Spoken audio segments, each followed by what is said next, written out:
Rob, thanks for joining me. Laura, happy to be here.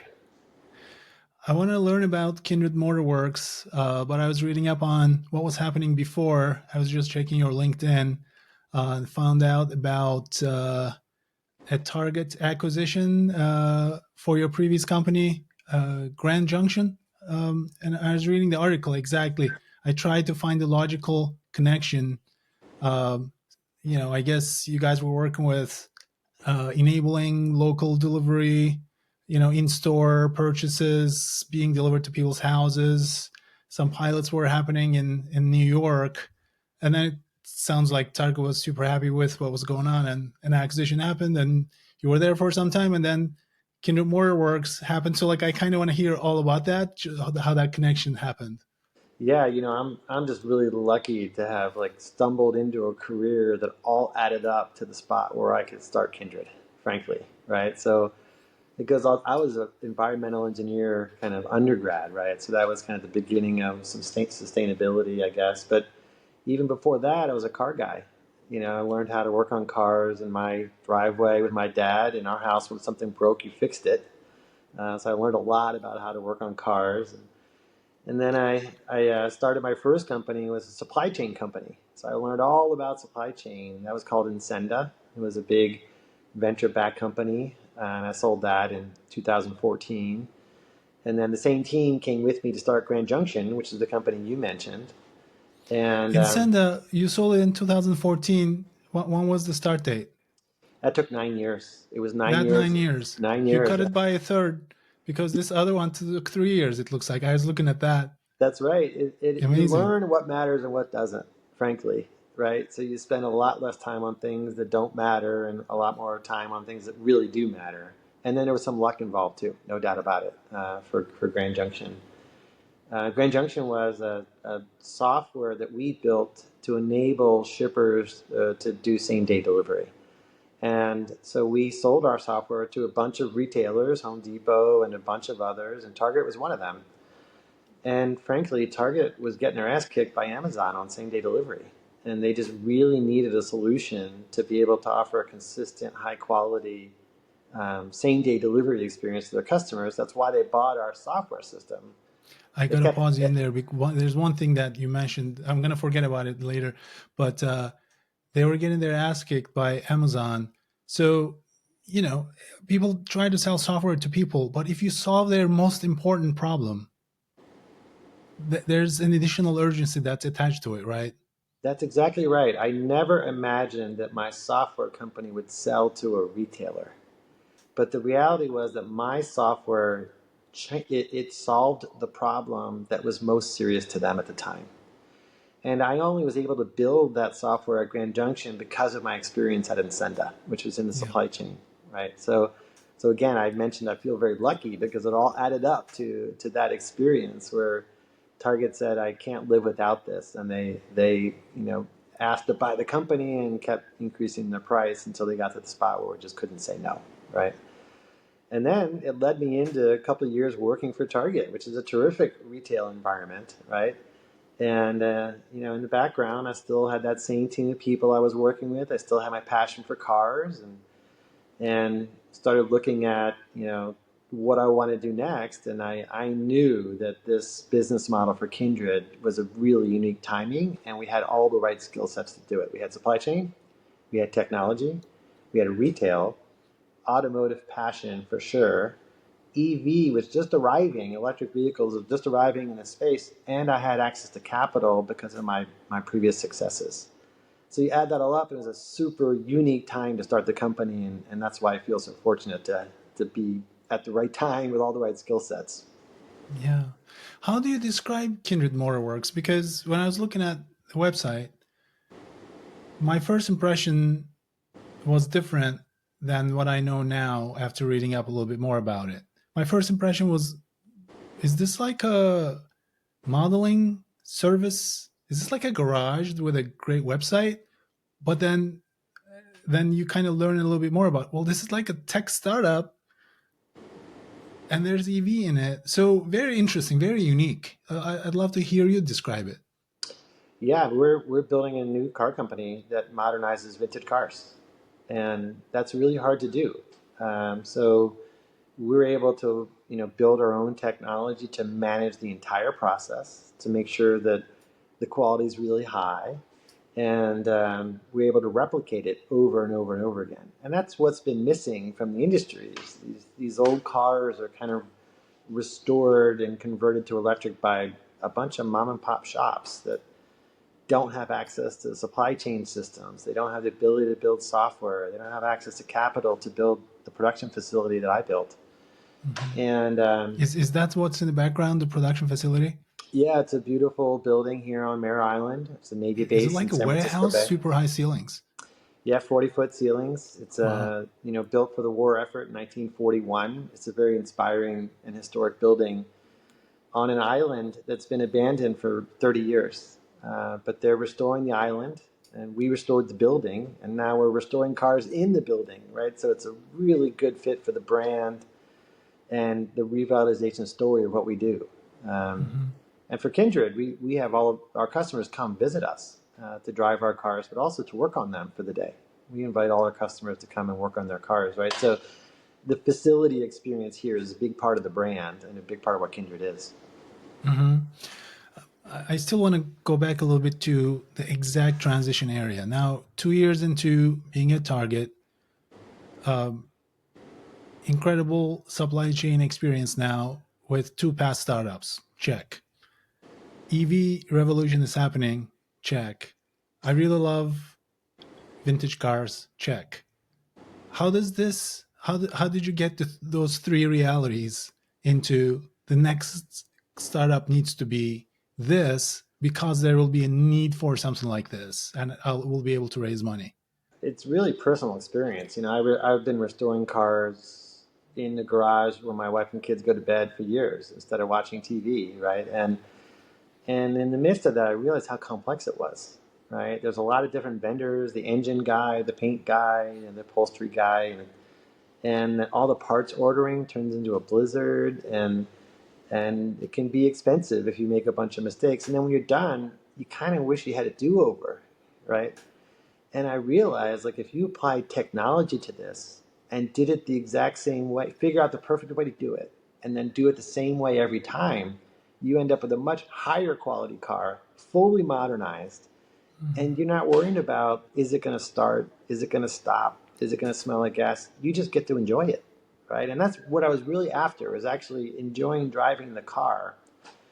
And I just felt like the existing world wasn't going to deliver that product, right? Mm-hmm. And because we had that technology experience, it's the first thing we did. We built what we call Blueprint, and it documents the workflow in each model to tear down a car and restore it.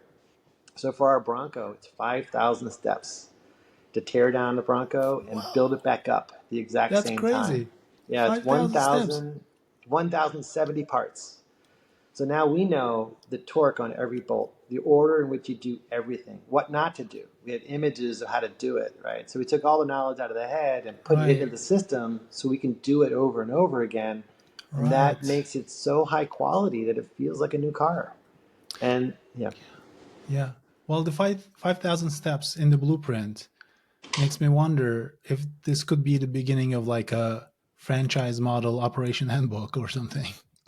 I don't think so. The way the company grows is by introducing new models. So it's a lot Right. of work to get one model through the process to find out what those 1,070 parts are, where to buy Mm. them, how to Mm. put them all together, and how to test it to make sure it all is working well.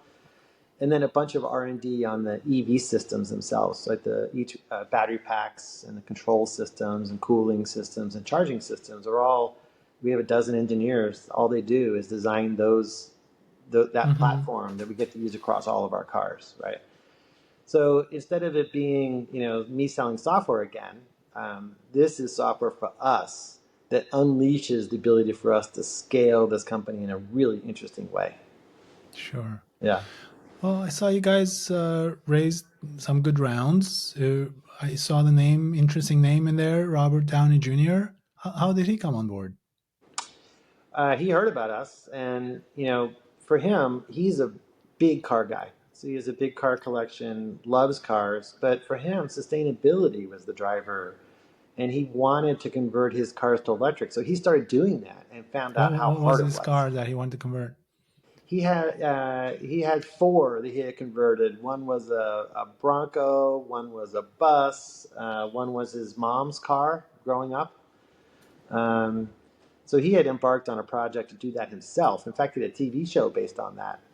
And in the middle of him doing that, I chatted with him about it. He said, "Oh my gosh, you've unlocked how I would actually want this done," right? So because of that, it really hit a personal passion for him on the vintage side and Mm-hmm. sustainability side. But he's a pretty savvy business guy, right? So he Mm-hmm. really understood how valuable the technology was and the experience that we have to build an important company. So that was really, at the end of the day, the primary driver.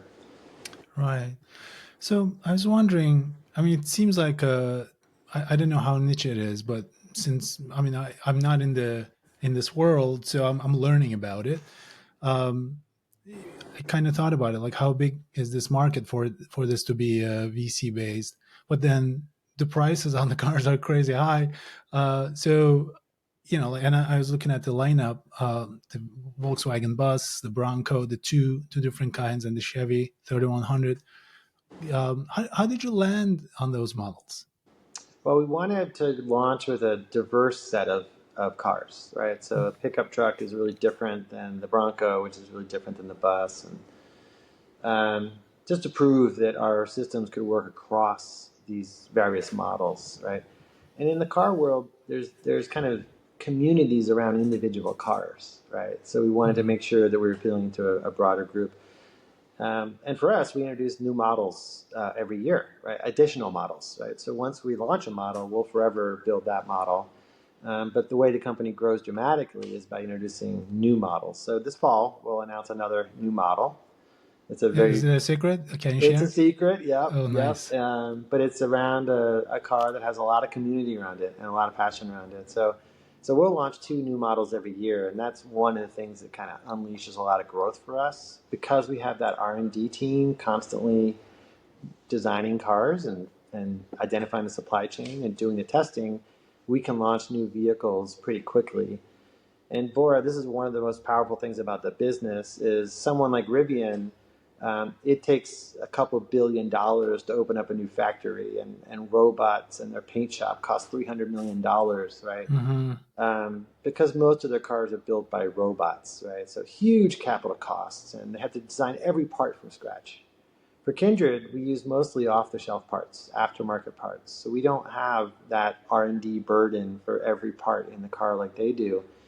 And all of our cars are done by hand, right? So we don't need to spend tons of money on the robotics and the systems around that. So we can launch a new model for relatively low cost and then Mm-hmm. produce it forever more. The reality is there's 30 million of these cars in the US that are 40 years old and beloved. So there's plenty of supply for us, no doubt about it. Mm-hmm. But to do it right, it takes a lot of time. To get it perfect, it takes a lot of effort. So that's why the price points are so high. And I believe those price points stand up for the long term, right? These are Yeah. cars that are immortal. Yeah. And every 40 years or so, they need to be reinvented and modernized. And that's what Kindred does. Yeah, and a little bit like art as well. Like they could be collector's items, probably finite. So there's different ways of building value, not just like this is a thing that takes me from point A to point B. You said 30 million of them in the US. Is it the 30 million of the ones that you currently have, or 30 million of what? There's 30 million cars in the US that are 40 years and older and Oh, I currently see. registered with one of the 50 states. Okay. So that's an indication of how many cars are out there that are kind of approaching end of life of the drivetrain. I'll give you an Mm, example. I have a 1988 Land Cruiser. It's a cool mm-hmm, car, mm-hmm, but it has a lot of miles on it, and it's hardly getting up the hill any longer, right? mm-hmm. And it has a So community around it, right? The Land Cruisers. people love every Love them. generation of Land Cruiser is beloved, Yeah, and they even honestly. stopped making them for a few years, and it's coming back. I read. That's right. Yep.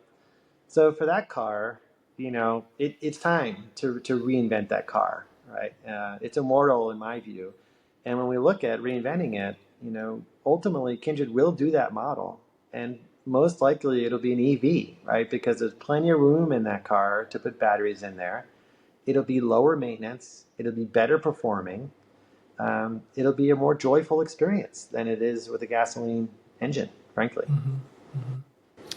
Yeah, I find it very romantic actually. When I was looking at your website, um, living in New York for so many years, car ownership was not top of mind until I got into surfing and started traveling, especially in Europe. You'll see RV and remodeled RVs and vans people can sleep in. People who live in Scandinavia or Germany, they would just start driving the west coast from France to north of Spain down to Portugal, and then just find the. And then I would look at their cars. I would meet these people in the water surfing, and I'd talk to them. These decked out vans. When I was looking at the Volkswagen EV that you had, immediately I had my eye on that. I was like, oh, wouldn't that be nice to have that? Such a great surfer's family car. You can, so I find that very romantic because it's attached to a very cool lifestyle. Yeah, and if you honestly, that car would have been ideal electric from the first day, right? There just wasn't a battery system available to make it electric. The Mm-hmm. original bus had 46 horsepower, right? And a very difficult stick shift. And you kind of have to plan ahead to stop that car, right? The way it was originally designed. So in the modern day, it's like not even usable, really. You can't really take it on the highway. But our version has 290 horsepower. It has disc brakes. It has a rear view camera. It has seat belts. It has headrest. It has a Bluetooth stereo system, right? So it's it's kind of designed for you to enjoy it, right? It's not about an asset, an investor, a collectible asset. It's about our design ethos is about using it. We'd much rather have you just get in the car and enjoy it, not get in it and worry about the car, right? And Mm-hmm. I think that's what really resonates with our customers is they want to be unique, which is part of the equation, and they want reliability. And Mm-hmm. that's requires a full modernization, and Kindred does it in a very unique, high quality way. Yeah. So the EV Volkswagen minivan or minibus is over $200,000 on your website. So Volkswagen is actually reviving an electric version of this car. I don't know if it's out yet. I was looking at the original commercials. How do you position against? So I guess you have like two kind of positioning considerations. One of them is positioning against classic restorers, and then positioning against new electric vehicle makers. Yeah, I think that's right. Yeah. So a classic restorer is going to have a hard time doing what we do, right? Because we have all the engineering talent and designed the battery boxes, the cooling. We do level three charging, for example, and that requires a significant upfront cost that we've put to play here, right? So I think that works for us. Um, Really, the buyers of the new EV, that VW is coming out, I believe, next year. The price point is so much lower, and it's a mass market vehicle, right? Ours is really a niche vehicle. Kindred is like a series of niches, basically, on the same R&D and production platform. Is one way to Mm-hmm. think of it. So it's a different buyer. Ours is a luxury car, right? The price point tells that story. Mm-hmm. So I think that it's less about competition and more about it revives that aura, that romanticism that you were talking about the car is revived, and it actually makes our cars probably even more appealing. Mm-hmm. I was thinking about what you said, how you're going to launch a new model every now and then. One of them is coming in the fall. It kind of reminded me, my previous startup was the world's first concert subscription service. So we launched in New York, and then we kept launching in cities. And what's next? So first, uh, you pick the city in the case, similar to how you pick which model you're going to launch, and then you have to do some homework, study, start building a wait list, start building a community, get people excited, set a launch date, and then kind of work towards that date. I remember I kind of had a little bit of a flashback. That's really fun work, actually. And in your case, it's going to be even more fun, I imagine. It is fun. It's funny because the website and the customers are enjoying the car that we've been focused on for like the last 2.5 years. You know what I mean? So if you're in the building, the focus is on the next model, Mm. whereas external communication and branding efforts are actually around the model that we've already completed in full, right? So it's a fun Mm. place to work because of that, where you're constantly getting kind of new challenges and new design opportunities and new engineering opportunities. And for me, selfishly, I get to drive all kinds of models for us to figure out kind of which one we think is the best. Yeah. Yeah. Um, did I read about 10,000 hours of prototyping for each model? Yeah, in fact, it's more than that actually. But yes, Wow. it's a ton of work. I'll just give you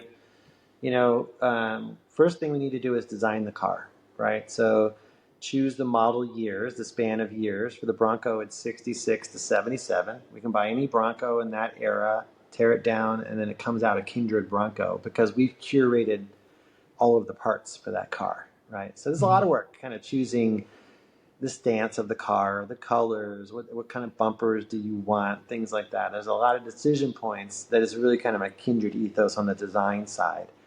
And then you have to go establish the supply chain relationships for those. And then there's some parts you just can't get, so that's engineered parts by Kindred, right? So that's a lot of work. And then you have to test the car, right? So we put these things through tons of tests, right? Like hot weather testing in the desert down in Southern California. We do cold weather testing up in the mountains in California. We do turn tests, brake tests, jump tests, bounce tests, like all kinds of stuff. So it's a lot of work because we want to make sure it's super high quality, right? Hmm. So you add all that up, and it's 10,000 hours or more from design to engineering to testing, and then the blueprinting has to be done too, so that we have the ability to go to production in a really scalable way. Oof, so much work. Yeah. So your cars are like old school meets new school, right?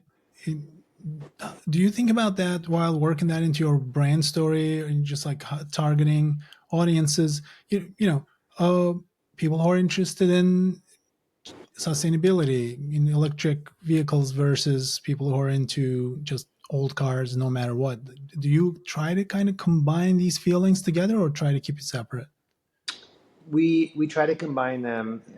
I kind of think about it as it's the head and the heart, right? So the heart for Kindred is the vehicles themselves, right? It just captures you.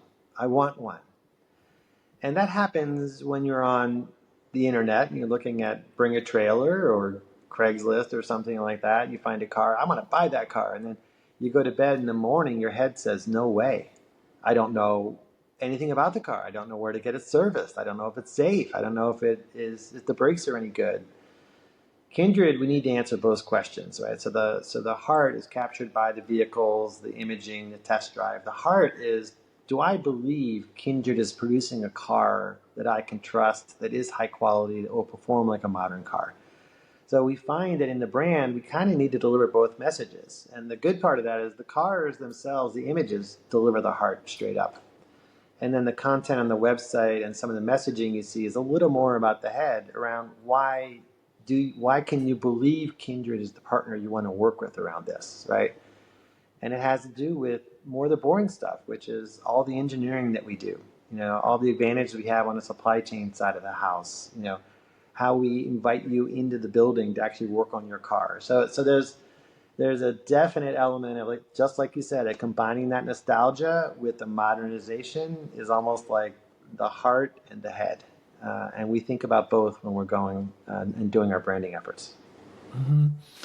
Yeah, looking at your website, so I noticed the memories from behind the wheel stories, which I loved. The reason I like that a lot is because it almost seems like it's a little bit Apple like. There's storytelling here. You mentioned the head and the heart. It's definitely heavy on the heart. At least, these are my first impressions as Mhm. somebody new who's looking at it. Yeah. And then these stories could build a very powerful brand in my view, and it looks like a lot of thought is being put into it. um, I'd love to ask you about how you're thinking about using those kinds of stories in your marketing, for instance. I think storytelling is a really important part of how we go to market. And the reason is cars are memory triggers for stories. They just are, right? You see an old image of your old station wagon or the old bus or whatever it is. And when we talk to customers, they're constantly talking about, my dad had one of those, or I had one of those. And a lot of times I've always wanted one, but I've never really been able to trust the car. But with Kindred, I can actually now. I can actually just drive it and not worry about the car performing and being safe. It's such a rich vein of information and emotional content around these stories, these cars, these life experiences that I don't think will ever stop storytelling. And every model has its own story, the model itself, and every buyer has their own story. And I'll give you just a quick example. It's not overly romantic, but the car we're about to deliver, the owner is telling me that he has a Bronco, but he's afraid to drive it in the snow, an old Bronco. So he can't enjoy it, you know. And when he test drives ours, he knows that this is a machine that you can operate anywhere, right? Hmm. So for him, it's about a long term. The story for him is a long term passion about Broncos, but he doesn't get to enjoy them like he wants to, and now he can, right? Of course, there's lots of stories around the VW Bus. That's the vehicle that everybody grew up with and had amazing road trips in. And we're just happy to be involved in bringing it back to an environment where you can do it again, right? Hmm. And create these new stories. So that's a really fun place to be as a brand. Yeah. I was also thinking about, I read recently that Rivian became the anti Tesla because of the people who bought Tesla are kind of having a certain type of worldview, and all of a sudden, company's owner goes against their worldviews, and they kind of feel like they've been maybe betrayed a little bit. So there's this anti-Tesla electric vehicle loving, or a certain kind of person who cares about the environment and sustainability. Really thinks about that. So I'm wondering, even your branding could also kind of fit into that. Capture those people who want to move on to something different, but not Tesla. Potentially, I think there is a it's a very politically loaded conversation around the EV vehicles. But for us, I we don't really care about any of that. It's frankly they perform better. They have better torque. They are more reliable. They are lower maintenance, and they're equivalent on cost. So it's kind of a no-brainer, that. So we don't really lead with sustainability. It's a wonderful byproduct of what we do. But at the end of the day, our cars just perform better because they're electric. And Mhm. that's a unique kind of vein of sustainability where you're not sacrificing, right? It just is better. And that's the best, most scalable kind of sustainability are those types of things where you're not sacrificing to make to make an environmental impact. And then so for the brand, if you look at the brand, we don't spend too much time on sustainability. It's just a really wonderful byproduct of what we do as a company. Mhm. So you're based in the Bay Area, which isn't exactly Motor City. How has that influenced your approach? Well, we're based here because we're all from here. Me and my team that joined me from our previous companies, and we were lucky enough to find a facility that is low cost, right? So that's the two primary reasons to leave California are the cost of the real estate and the cost of the labor, right? For me, I want craftsmanship, right? I want the best labor out there. And ironically, there is a lot of car activity in the Bay Area. Tesla Fremont factory is just down the road. Rivian has huge presence here. Lucid has huge presence here. So there's a lot of talent in the automotive world in the Bay Area. So because we're able to kind of get the facility at a reasonable price, we're willing to pay a little more on an hourly average wage because we want people to be here for the long term who are craftsmen, right? And the technology kind of really helps us make sure that that happens in the right way. Um, Plus, honestly, there's a lot of customers in California. Although we ship nationwide, our customers are nationwide. There's a lot of customers here. So for us, it makes sense to be in California. Hmm. How do you do marketing? Which channels work for you? Well, we do direct marketing online, not much, but a little bit of Google AdWords and things like that. But as the company has grown, we now have assets. We now have vehicles, right? Because we started production last year, we actually have sales cars, so we can go out to events, and we're increasingly do that. You'll see us out on the road at events, Kindred showing up at wine festivals and music festivals and car shows and things like that. We have a couple of dealer partners in really strategic locations that will kind of forward deploy our inventory, so people can see the cars and test drive the cars. And I think that will be really important too. So I think those three, the direct channel, the event channel, and then the dealer partner channel, that eats up all our production very quickly. Mhm. Rob, final question. Top two problems giving you a headache right now, and top two priorities you're looking to nail down for the year. Yeah, the priority for the company is continue to scale and get another model into the market, right? So that requires hiring for the scaling part, and the new model is another production line, right? So making sure we have an entirely new production line. Once we go into production, we're always in production for that one, and we let it hum and improve cost and quality. But getting the next line up kind of jumps the company revenue substantially. Uh, so those are the priorities, right? The hiring priority and getting that next vehicle into production, which will happen in October, our next model, which is really good. And then what keeps me up at night? I think it's a startup, right? So it's different every month, kind of what keeps me up at night, because we're over 100 employees now and growing very quickly, and that produces a whole nother set of challenges for the company in training and recruiting and development and HR. So it's really hard to pinpoint two things when you're in such a kind of rapid growth environment, because it's kind of two things that pop up every month. Some of them come back around again, but mostly it's new problems to deal with.